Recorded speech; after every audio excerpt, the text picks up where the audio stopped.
ओम शांति। आज 2 नवंबर 2020। आज प्राण प्यारे बाप दादा के महावाक्य हैं।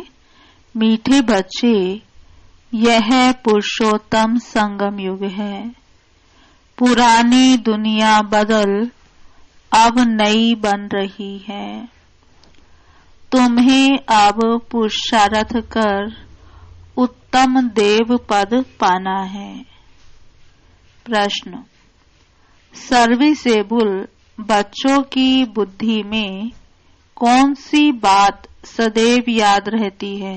उत्तर, उन्हें याद रहता कि धन दिए धन ना खुटे, इसलिए वह रात दिन नींद का भी त्याग कर ज्ञान धन का दान करते रहते हैं, थकते नहीं। लेकिन अगर खुद में कोई अवगुण होगा तो सर्विस करने का भी उमंग नहीं आ सकता है। ओम शांति। मीठे मीठे रूहानी बच्चों प्रति बाप बैठ समझाते हैं। बच्चे जानते हैं परम पिता रोज रोज समझाते हैं, जैसे रोज रोज टीचर पढ़ाते हैं। बाप सिर्फ शिक्षा देंगे, संभालते रहेंगे, क्योंकि बाप के तो घर में ही बच्चे रहते हैं, माँ बाप साथ रहते हैं। यहाँ तो यह वंडरफुल बात है। रूहानी बाप के पास तुम रहते हो। एक तो रूहानी बाप के पास मूल वतन में रहते हो, फिर कल्प में एक ही बार बाप आते हैं बच्चों को वर्षा देने व पावन बनाने, सुख व शांति देने। तो जरूर नीचे आकर रहते होंगे। इसमें ही मनुष्यों को मुझारा है, गायन भी है। साधारण तन में प्रवेश करते हैं। अब साधारण तन कहाँ से उड़कर तो नहीं आता, जरूर मनुष्य के तन में ही आते हैं। सो भी बताते हैं, मैं इस तन में प्रवेश करता हूँ। तुम बच्चे भी अब समझते हो। बाप हमको स्वर्ग का वर्षा देने आए हैं। जरूर हम लायक नहीं हैं, पतित बन गए हैं। सब कहते भी हैं, हे पतित पावन आओ, आकर हम पतितों को पावन बनाओ। बाप कहते हैं, मुझे कल्प कल्प पतितों को पावन करने की ड्यूटी मिली हुई है। हे बच्चों, अब इस पतित दुनिया को पावन बनाना है। पुरानी दुनिया को पतित, नई दुनिया को पावन कहेंगे। गोया पुरानी दुनिया को नया बनाने बाप आए हैं। कलयुग को तो कोई भी नई दुनिया नहीं कहेंगे। ये तो समझ की बात है ना। कलयुग है पुरानी दुनिया। बाप भी आएंगे जरूर पुराने और नए के संगम पर। जब कहाँ भी तुम यह समझाते हो तो बोलो, ये पुरुषोत्तम संगम युग है। बाप आया हुआ है। सारी दुनिया में ऐसा कोई मनुष्य नहीं जिसको यह पता हो कि यह पुरुषोत्तम संगम युग है। जरूर तुम संगम युग पर हो तब तो समझाते हैं। मुख्य बात है ही संगम युग की, तो पॉइंट्स भी बहुत जरूरी है। जो बात कोई नहीं जानते वह समझानी पड़े। इसलिए बाबा ने कहा था, ये जरूर लिखना है कि अब पुरुषोत्तम संगम युग है। नए युग अर्थात सतयुग के चित्र भी हैं। मनुष्य कैसे समझे कि यह लक्ष्मी नारायण सतयुगी नई दुनिया के मालिक हैं। उनके ऊपर अक्षर जरूर चाहिए। पुरुषोत्तम संगम युग, यह जरूर लिखना है, क्योंकि यही मुख्य बात है। मनुष्य समझते हैं कलयुग में अभी बहुत वर्ष पड़े हैं, बिल्कुल ही घोर अंधियारे में हैं, तो समझाना पड़े नई दुनिया के मालिक ये लक्ष्मी नारायण है। ये है पूरी निशानी। तुम कहते हो इस राज्य की स्थापना हो रही है, गीत भी है, नवयुग आया, अज्ञान नींद से जागो। अब यह तुम जानते हो, अब संगम युग है, इनको नवयुग नहीं कहेंगे। संगम को संगम युग ही कहा जाता है। ये है पुरुषोत्तम संगम युग, जबकि पुरानी दुनिया खत्म हो नई दुनिया स्थापन होती है। मनुष्य से देवता बन रहे हैं, राजयोग सीख रहे हैं।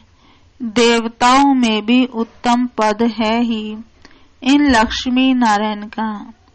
यह भी है तो मनुष्य, इनमें दैवी गुण है, इसलिए देवी देवता कहा जाता है।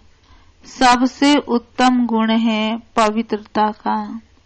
तब तो मनुष्य देवताओं के आगे जाकर माथा टेकते हैं। यह सब पॉइंट्स बुद्धि में धारण उनको होगी जो सर्विस करते रहते हैं। कहा जाता है धन दिए धन ना कुटे। बहुत समझाने मिलती रहती है, नॉलेज तो बहुत सहज है, परंतु कोई में धारणा अच्छी होती, कोई में नहीं होती है। जिनमें अवगुण है वह तो सेंटर संभाल भी नहीं सकते हैं, तो बाप बच्चों को समझाते हैं प्रदर्शनी में भी सीधे सीधे अक्षर देने चाहिए। पुरुषोत्तम संगम युग तो मुख्य समझाना चाहिए। इस संगम पर आदि सनातन देवी देवता धर्म की स्थापना हो रही है। जब यह धर्म था तो और कोई धर्म नहीं था। यह जो महाभारत लड़ाई है उनकी भी ड्रामा में नूद है। यह भी अभी निकले हैं, आगे थोड़े ही थे। 100 वर्ष के अंदर सब खलास हो जाते हैं। संगम युग को कम से कम 100 वर्ष तो चाहिए ना। सारी नई दुनिया बननी है। न्यू दिल्ली बनाने में कितना वर्ष लगा? तुम समझते हो भारत में ही नई दुनिया होती है, फिर पुरानी खलास हो जाएगी। कुछ तो रहती है ना, परले तो होती नहीं। ये सब बातें बुद्धि में है। अभी है संगम युग। नई दुनिया में जरूर यह देवी देवता थे, फिर यही होंगे। यह है राजयोग की पढ़ाई। अगर कोई डिटेल में नहीं समझा सकते हैं तो सिर्फ एक बात बोलो, परम पिता परमात्मा जो सबका बाप है उनको तो सब याद करते हैं। वह हम सब बच्चों को कहते हैं तुम पतित बन पड़े हो, पुकारते भी हो हे पतित पावन आओ। बरोबर कलयुग में है पतित, सतयुग में पावन होते हैं। अब परम पिता परमात्मा कहते हैं देह सहित यह सब पतित संबंध छोड़ मामेकम याद करो तो पावन बन जाएंगी। ये गीता के ही अक्षर हैं, है भी गीता का युग। गीता संगम युग पर ही गाई हुई थी, जबकि विनाश हुआ था। बाप ने राजयोग सिखाया था, राजाई स्थापन हुई थी, फिर जरूर होगी। ये सब रूहानी बाप समझाते हैं। चलो इस तन में ना आए और कोई में भी आए, समझानी तो बाप की है ना। हम इनका तो नाम लेते नहीं हैं, हम तो सिर्फ बतलाते हैं। बाप कहते हैं मुझे याद करो तो तुम पावन बन और मेरे पास चले आएंगे। कितना सहज है, सिर्फ मुझे याद करो और 84 के चक्र का ज्ञान बुद्धि में हो। जो धारणा करेगा वह चक्रवर्ती राजा बनेगा। यह मैसेज तो सब धर्म वालों के लिए है। घर तो सबको जाना है, हम भी घर का ही रास्ता बताते हैं। पादरी आदि कोई भी हो, तुम उनको बाप का संदेश दे सकते हो। तुमको खुशी का पारा बहुत चढ़ना चाहिए। परम पिता परमात्मा कहते हैं, मामेकम याद करो तो तुम्हारे विकर्म विनाश होंगे। सबको यही याद कराओ। बाप का पैगाम सुनाना ही नंबर 1 सर्विस है। गीता का युग भी अब है। बाप आए हैं, इसलिए वही चित्र शुरू में रखना चाहिए।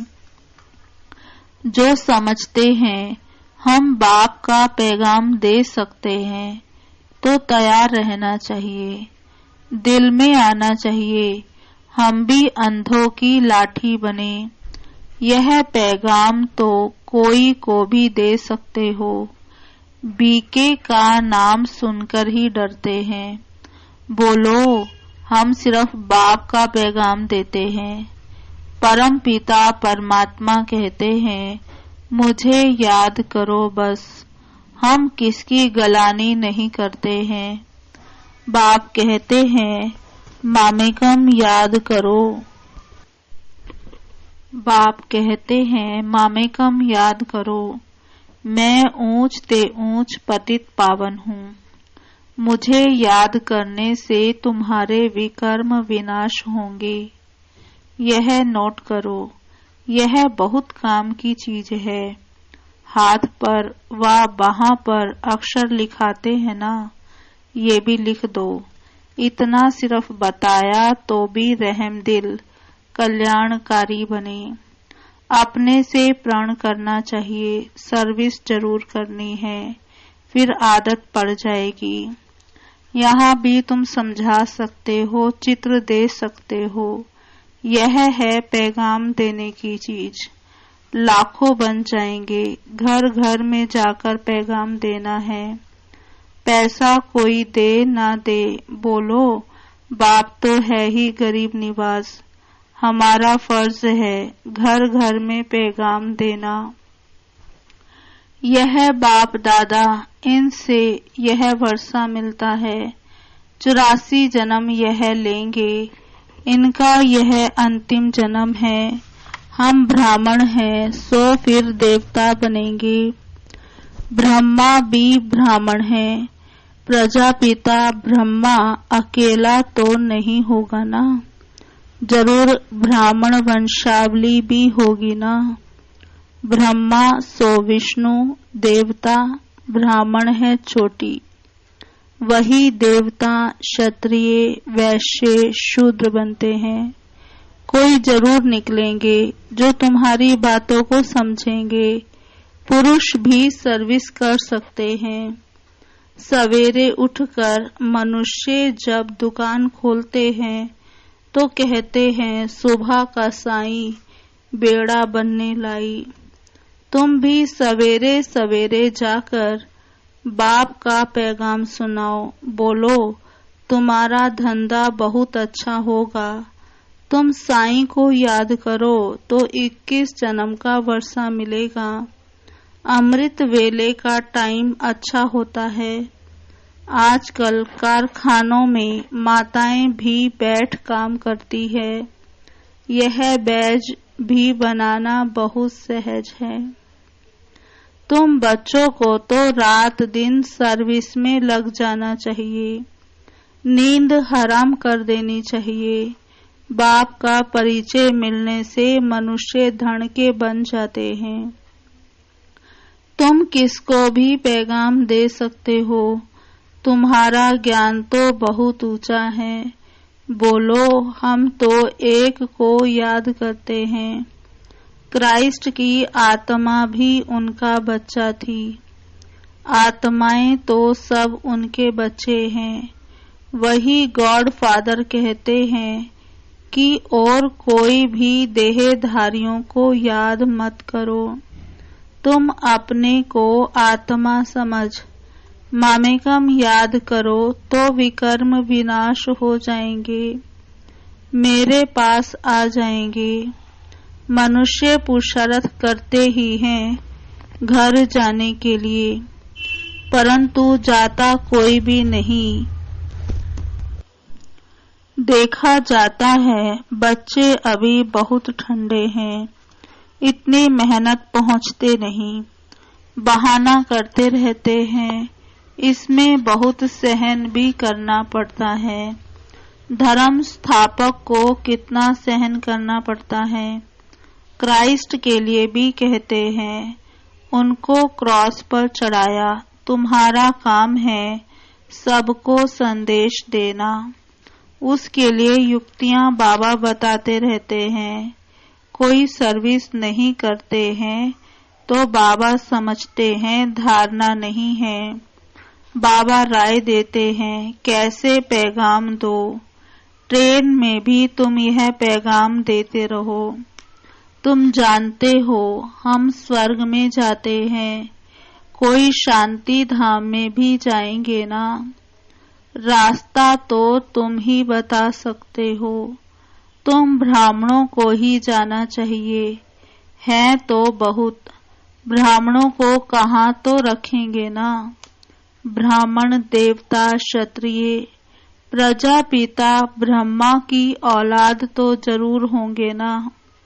आदि में है ही ब्राह्मण, तुम ब्राह्मण हो ऊंच ते ऊंच, वह ब्राह्मण है कुख वंशावली।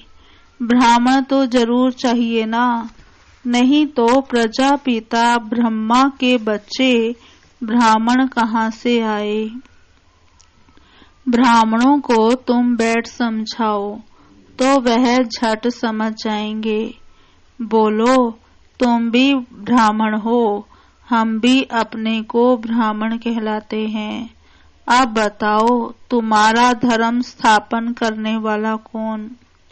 ब्रह्मा के सिवाय कोई नाम ही नहीं लेंगे। तुम ट्रायल करके देखो।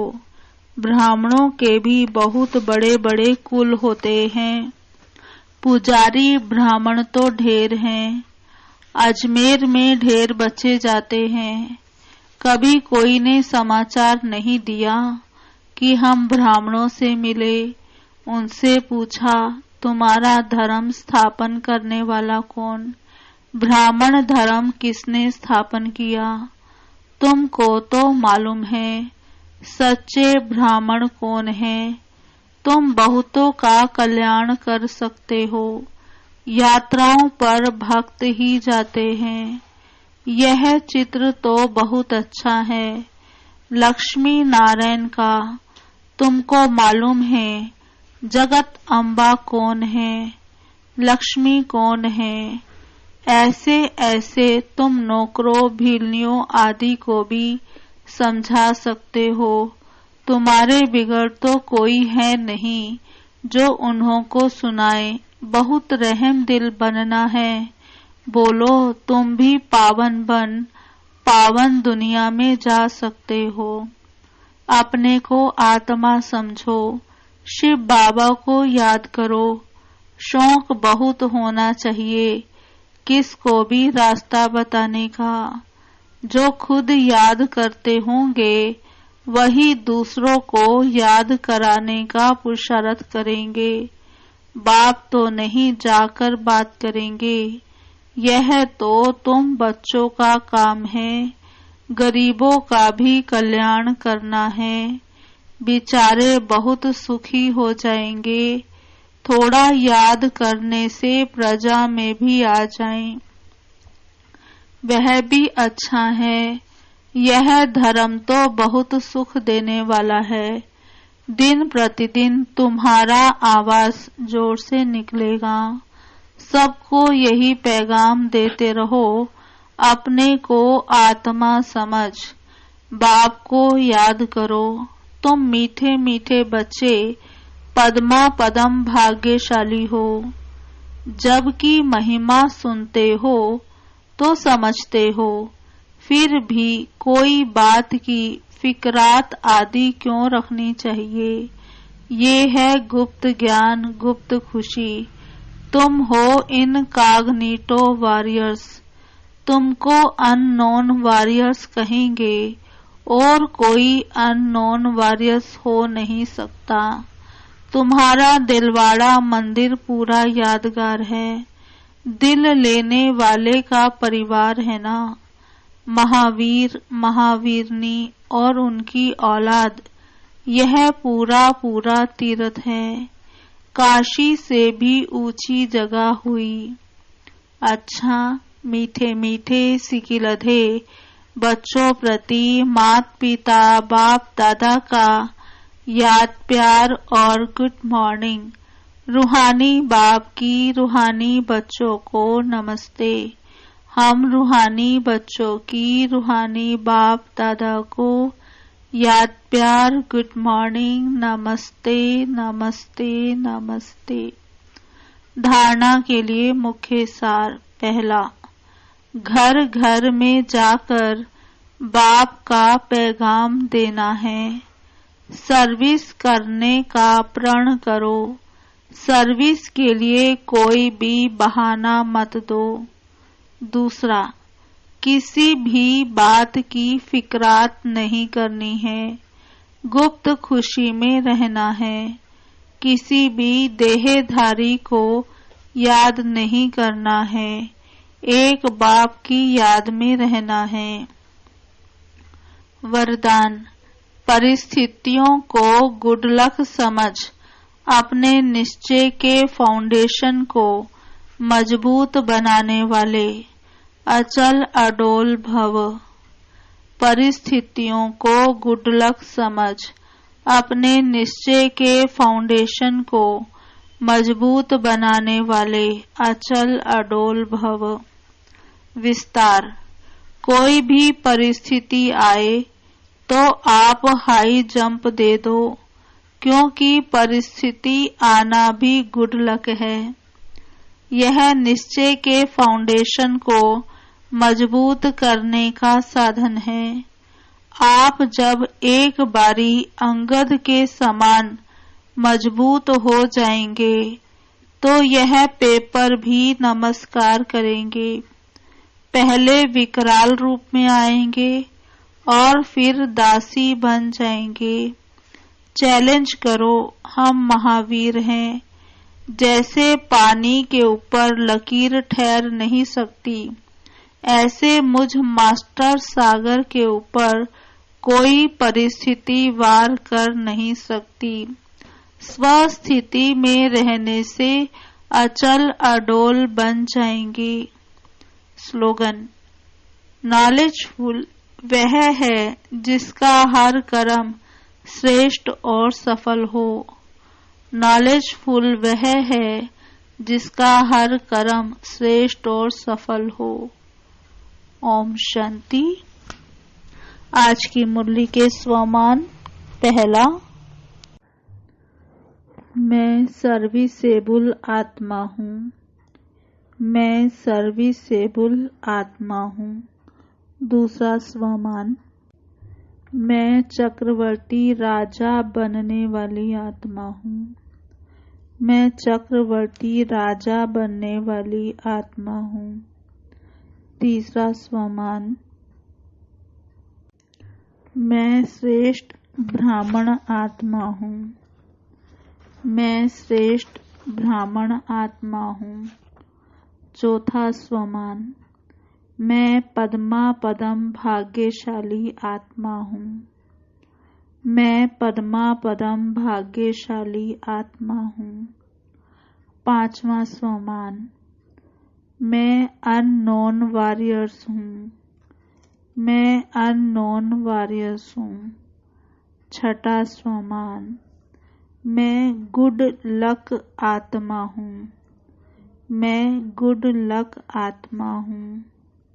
सातवां स्वमान, मैं अंगद के समान अचल अडोल आत्मा हूँ। मैं अंगद के समान अचल अडोल आत्मा हूँ।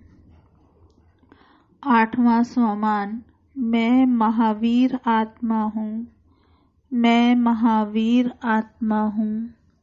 9वां स्वमान, मैं नॉलेजफुल आत्मा हूँ।